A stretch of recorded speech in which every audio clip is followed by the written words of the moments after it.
Hi everyone! Welcome to my goodness. Do sa mga bago pa lang sa channel ko, don't forget to subscribe after the video.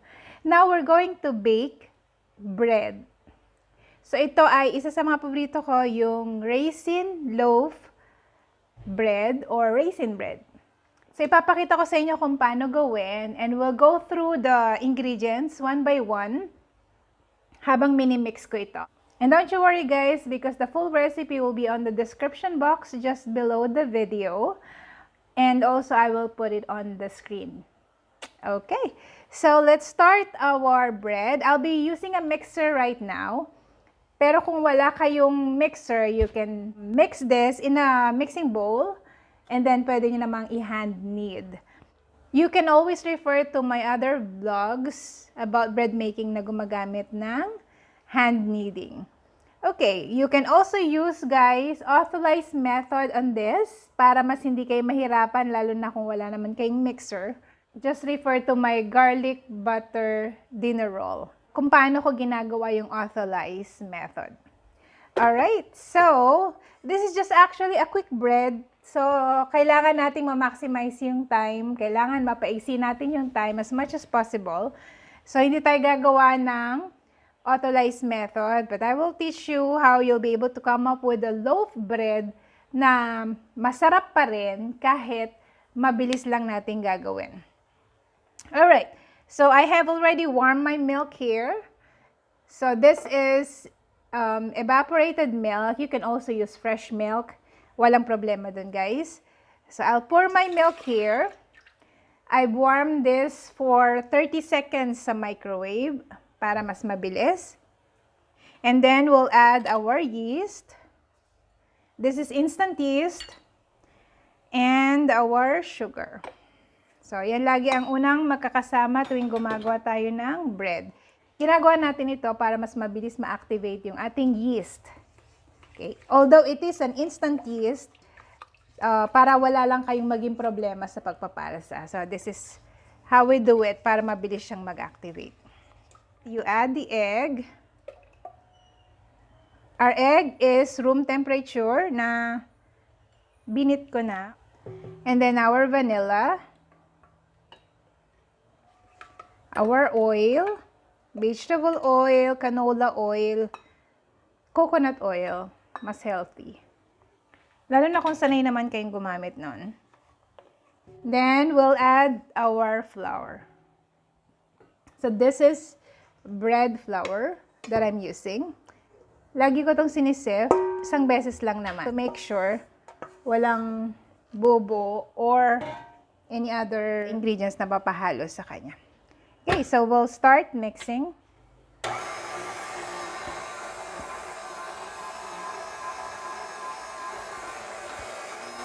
So if you don't have a mixer, use a wooden spoon or your spatula to mix all the ingredients.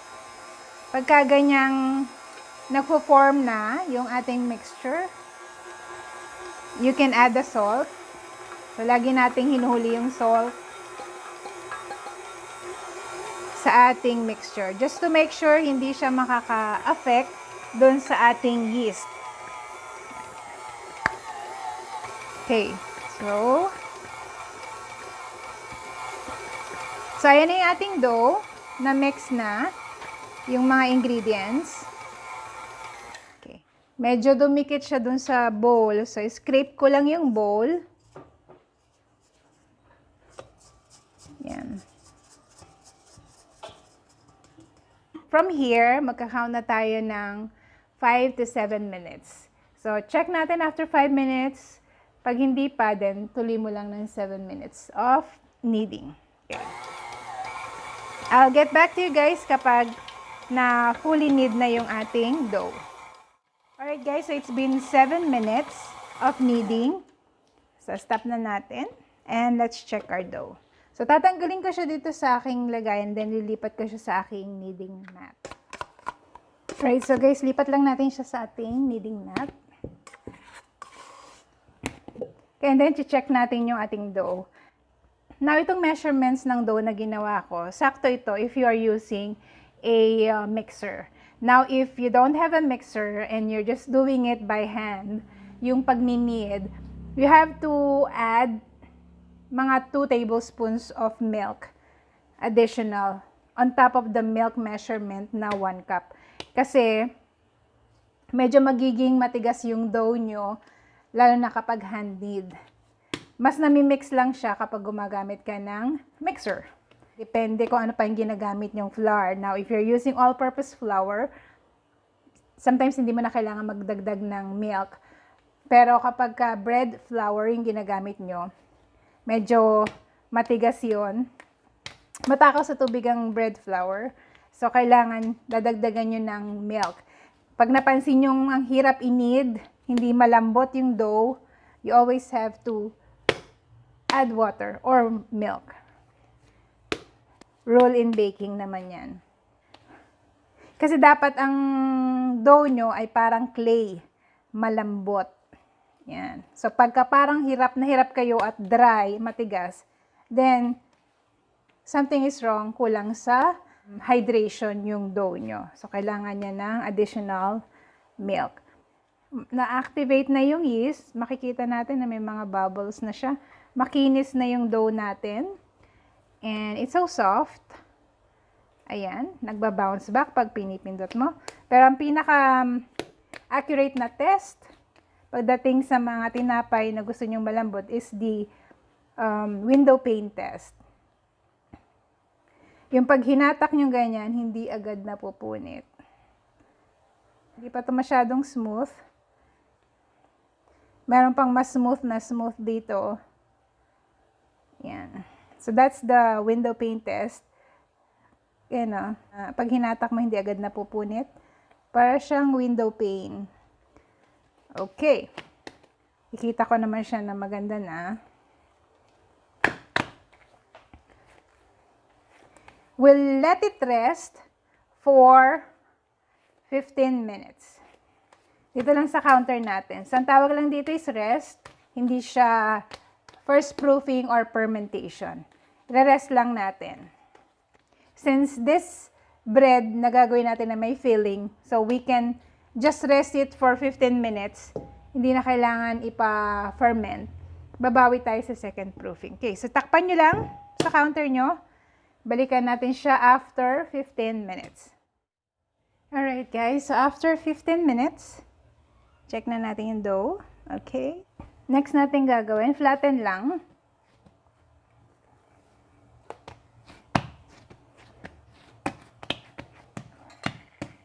And then, hatiin ko to sa dalawa. Because I'll be making 2 batches. Alright, so guys, kung meron kayong rolling pin, you can use that. Flatten lang natin. So, nakita niya hindi sticky yung dough ko.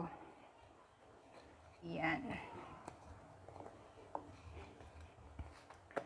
Now, kung wala kayong rolling pin, then you can just use your hands.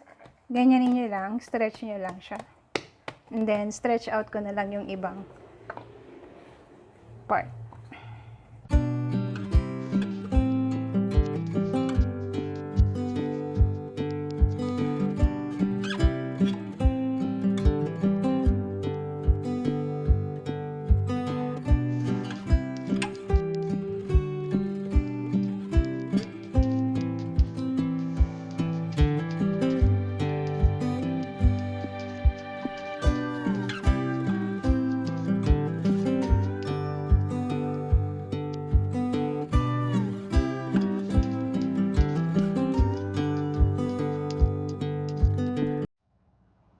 So, ang gagawin lang natin is, i-divide lang natin ito into 3.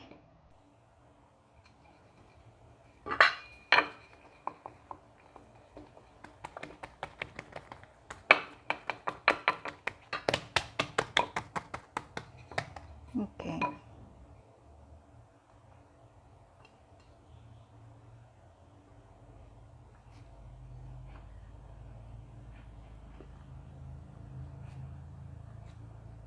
Yan. So, we have divided it into 3 equal parts. And then, I have here my raisins. Lalagyan nyo lang yung gitna.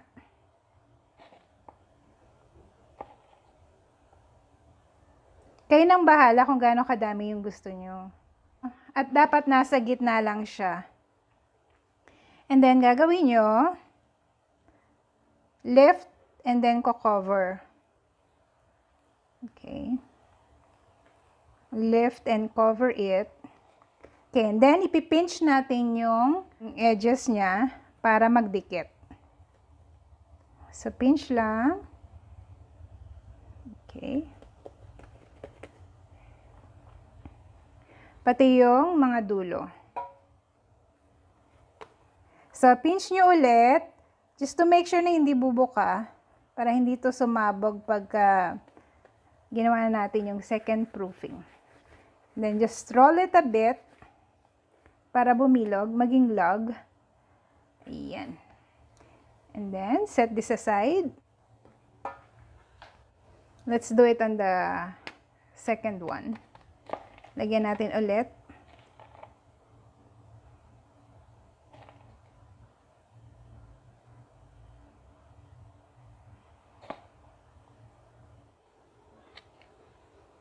And then, turn it over. Kaya yung mga edges, wag nyong isasagad yung raisins para masasara nyo. Then, pinch. Kita nyo ba, guys? So, madali lang naman to. Hindi siya masyadong komplikado. Pinch it again. Just to make sure. Okay. And then, roll it.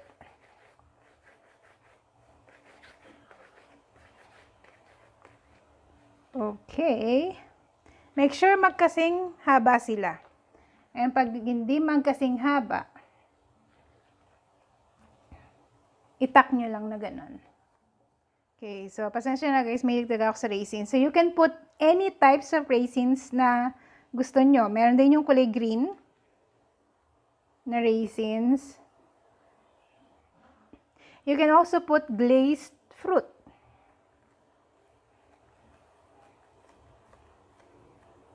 So depende sa inyo.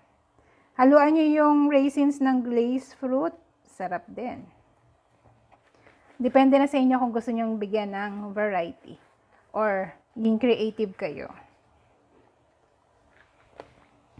Okay. Pinapakinis ko lang, kaya niro-roll ko. Alright, so magkakasing height na sila. So what we're gonna do, okay, angat lang natin. Cute. So, gagawin lang natin is, pagtatabihin natin yan, yung hati niya, ilagay niyo sa likod. Okay, para maiwasang bumuka. Then, pagtabihin niyo lang, so, ititirintas natin ito. Okay. So, ganyan lang. Overlapping.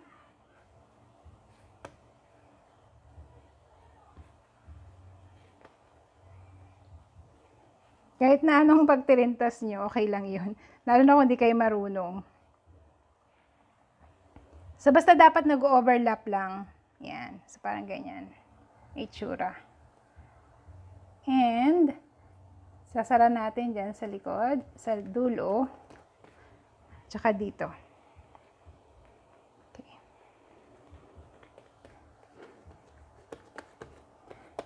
But we have to shrink this kasi kailangan magkasya to dito sa ating lagyanan.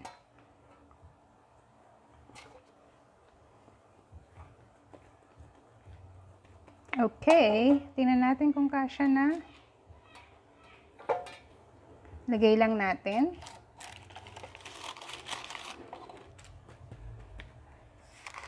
Alright. So, papaalsihin lang natin ito for 1 hour to 1.5 hours. Basta lang makita natin na umabot na siya hanggang dito. So, nakita niyo naman kung ano yung tsura niya, di ba? So, takpan lang natin ito. And then, lagay lang natin sa isang warm place. Tapos, ganun din ang gawin natin dito sa isa pang dough. Alright, so guys, after 1 hour and 15 minutes, So, ito na yung ating bread. So, makikita nyo, nag-double na yung size niya. Ayan, pagtahingan nyo siya. Okay. Tsaka bumigat. Because of the air. Tapos ito yung isa. So cute! And then I have here my egg wash. So this is composed of 1 egg mixed with 1 tablespoon of milk. Right now, I'm preheating my oven to 180 degrees Celsius habang binibase natin itong ating dough ng egg wash. So, dahan-dahan lang para hindi ma-deflate. Hinintay lang natin siyang umabot dito sa opening ng ating pan. So, it may take you 1 hour or 1.5 hours. Pwedeng ganon. So, ako kasi, I really base it dun sa itsura ng ating dough. So, okay masyadong mainip or mag-base dun sa oras. But, you have to base it dun sa itsura ng dough natin. Kasi pag maaga nyo tong sinalang sa oven na hindi pa umaasang mabuti, madali itong tumigas after nyo maluto. So, we wanted to make our bread golden brown pag niluto natin. Okay, excited na ako. Gusto ko talagang kumakain ng tinapay, guys. Tinapay talaga yung hinahanap ko lagi every time na magbe-breakfast or merienda. So that's why it's very convenient for you kung kayo na mismo yung gagawa nung tinapay nyo. Alam nyo pa yung mga ingredients na nilalagay nyo. So you can avoid yung mga commercial bread improver, tsaka yung mga anti-amag na nilalagay nila. So ma-avoid nyo pa yung mga yon. So those are chemicals kasi. Alright, so ilalagay ko siya dito. Para pag nilagay ko siya sa oven, isang baliktaran lang. Okay. Yung makaka-flow yung air dyan. So, lalagay ko na to ngayon sa aking oven and we'll bake this. And then, halfway through the baking, to turn around ko yan na ganyan para mag-even yung cooking niya. Alright, so, I'll get back to you pagkatapos natin itong maluto. Alright guys, ito na yung ating raisin bread. So, I baked this for a total of 40 minutes until mag-golden brown yung ibabaw niya. Tapos, pag hinawakan mo, medyo matigas. So, sakto lang yun. Kasi pag hindi nyo ito nalutong mabuti guys, light brown lang yung kulay. Pag hanginan ito or lumamig, babagsak siya. Ibig sabihin, hindi pa lutong mabuti yung loob. So, kailangan talaga makita nyo yung golden brown na itsura niya bago nyo hanguin sa oven. Okay. So, habang pinapalamig natin yan, what I will do, this is just optional. Lalagyan ko siya ng butter habang mainit pa sa ibabaw. I wanted you to see how it will look like. Ito sa ilalagay ko. So, yan. Nilagyan natin ng butter. This will also help yung butter na nilagay ko para hindi ito matigas yung ibabaw ng bread.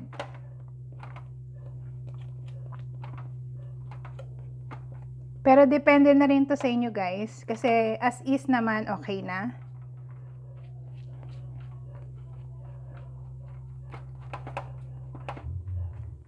Yum, yum. So good. Alright. Just let the butter melt. Okay. Because what I will be doing is, I have here some, this is a black sesame seed. Toasted na to. Actually, pwede nyo itong ilagay bago nyo i-bake. After nilagyan natin ng egg wash, pwede nyong lagyan ito. This is my daughter's. Yung nilalagay niya minsan sa mga Japanese food niya. Yeah, so, we're just gonna be using this to decorate our raisin bread. para hindi siya masyadong blunt yung color niya.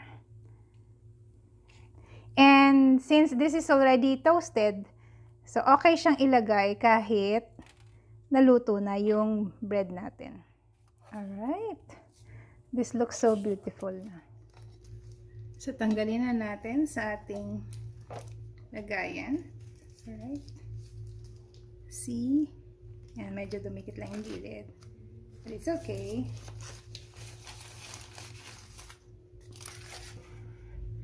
So, pakita ko sa inyo yung ilalim. Medyo mainit pa to, guys. Hindi siya sunog. Diba? So cute. Alright. And then the other one.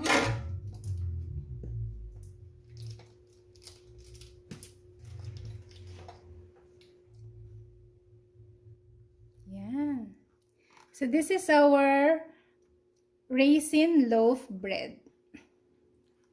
Look, it's so good. Looks delicious. Okay, so hiwain na natin. Check natin yung loob.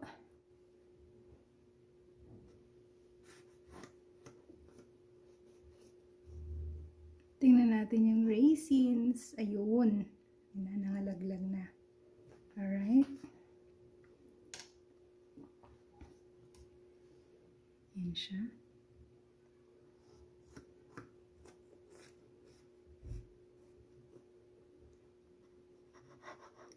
There. Grabe, oh.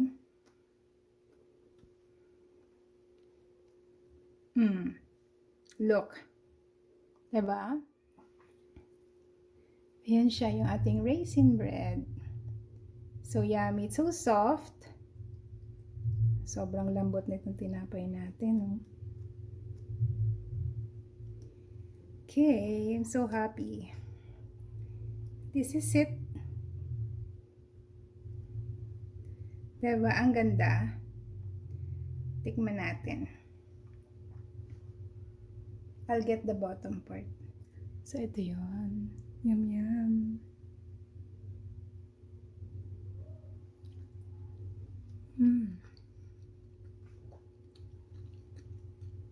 Super soft. Hindi matamis. Ang sarap pag may raisins. So, look. Ayun siya. Favorite ko to eh. Sorry guys, mahilig ako sa raisins. Tsaka pwede rin lagyan ng glazed fruit. Sarap nito. Alright. Wow, it's so beautiful. I love it. I love the look. Gawin nyo na sa mga bahay nyo, guys. Pwede nyong handa sa Christmas, di ba? Maganda naman siyang tingnan. Kakaiba. Pwede nyong pangregalo. Binabalot nyo lang to ng cling wrap. Pwede nyo nang ipang gift. Tapos lagyan nyo na lang ng mga gift card. So good. I love the bread. Sobrang sarap.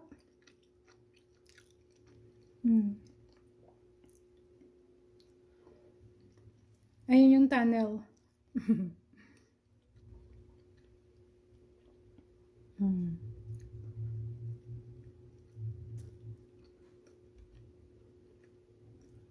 Yummy.